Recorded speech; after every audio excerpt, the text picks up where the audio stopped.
Fatou de la cellule d'appui à la protection de l'enfance du ministère de la Femme et des Solidarités. Nous sommes là aujourd'hui, c'est dans le cadre d'un vaste programme que la CAP mène depuis bientôt 4 ans et qui parle des violences liées au numérique. Quand on parle de violences liées au numérique, c'est tout ce qui peut porter atteinte à la vie privée des enfants sur Internet. Et ce programme nous a permis de faire le tour du Sénégal.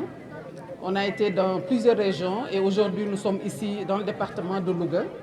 Après avoir formé les acteurs du CDPE, une formation dans le cadre du renforcement de capacités sur le numérique et des pères éducateurs. Et aujourd'hui, on leur avait promis de revenir à Louga pour organiser une caravane de sensibilisation à l'endroit des communautés, à l'endroit des parents, mais à l'endroit également des jeunes et des enfants. Et c'est l'objet de cette caravane aujourd'hui qui nous a permis de rassembler l'ensemble des acteurs du département pour sensibiliser, éduquer, mais également faire des actions de prévention à l'endroit des enfants. Anéantir les effets de l'Internet, mais nous sommes dans la prévention. Parce qu'au niveau international et au niveau régional, il y a des jalons qui sont déjà posés pour parer à toute éventualité qui guette les enfants sur Internet. La CAP représente aujourd'hui le Sénégal au niveau de l'Alliance mondiale Lui Protect, au niveau de l'Union africaine. Et nous avions demandé, l'Alliance avait demandé à tous les États de mettre en place des mécanismes qui permettront de prendre en charge de manière significative les enfants pour prévenir toute éventualité liée aux dangers liés à l'Internet.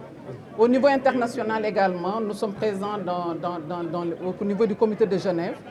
Et si vous regardez l'année dernière, la thématique sur la CSW, la commission des femmes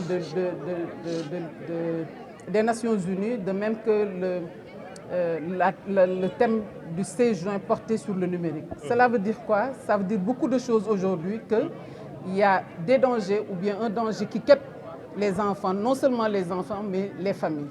À ce qu'on voit aujourd'hui au niveau des familles, nous savons qu'il y a beaucoup d'images d'enfants qui circulent sur Internet.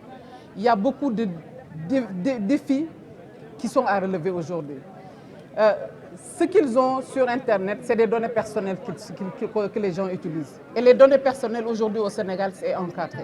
C'est la raison pour laquelle l'État du Sénégal a mis en place le DT Santé pour regrouper l'ensemble des données qui sont à l'étranger pour pouvoir les gérer au niveau du Sénégal.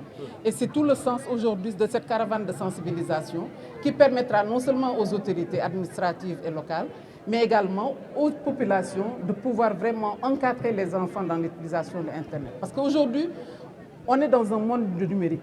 Les enfants sont nés avec le numérique. L'éducation utilise le numérique pour l'éducation ou bien la cybersécurité au niveau de l'université. Toutes les recherches se font sur Internet. Mais comment les encadrer pour qu'il n'y ait pas de dérive? C'est ça la grande question. La cellule d'appui à la protection de l'enfance avait déjà mis depuis 2019 un portail de signalement d'abus sexuels des enfants en ligne avec un partenaire anglais, notamment EW Foundation. Et le portail de signalement permet aujourd'hui aux enfants, s'ils sont confrontés à des images pédopornographiques ou bien à des vidéos pédopornographiques, de les signaler et permettre aux analystes de les retirer sur Internet.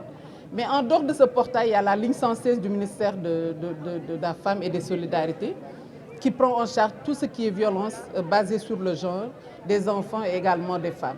En dehors de ça, nous avons la commission des données personnelles qui aujourd'hui, si quelqu'un est confronté à ces problèmes, de pouvoir saisir la CDP qui saisit directement le juge des référés pour pouvoir retirer toutes ces images qui circulent sur Internet et qui vont à l'encontre de la vie privée des enfants.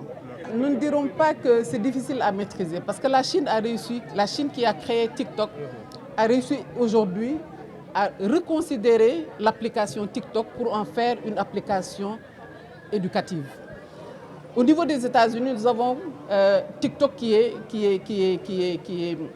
interdit au niveau des États-Unis. Je pense que l'engagement politique est là. Les autorités de ce pays doivent avoir une réflexion beaucoup plus globale et holistique pour prendre en charge à bras le corps cette question du numérique au Sénégal et l'utilisation des réseaux sociaux. C'est tout ce qui va permettre aujourd'hui à nos enfants non seulement d'être performants à l'école, mais également d'avoir une santé mentale qui leur permettra d'être des citoyens de demain. En fait, c'est là la grande question et c'est là où le combat doit être mené.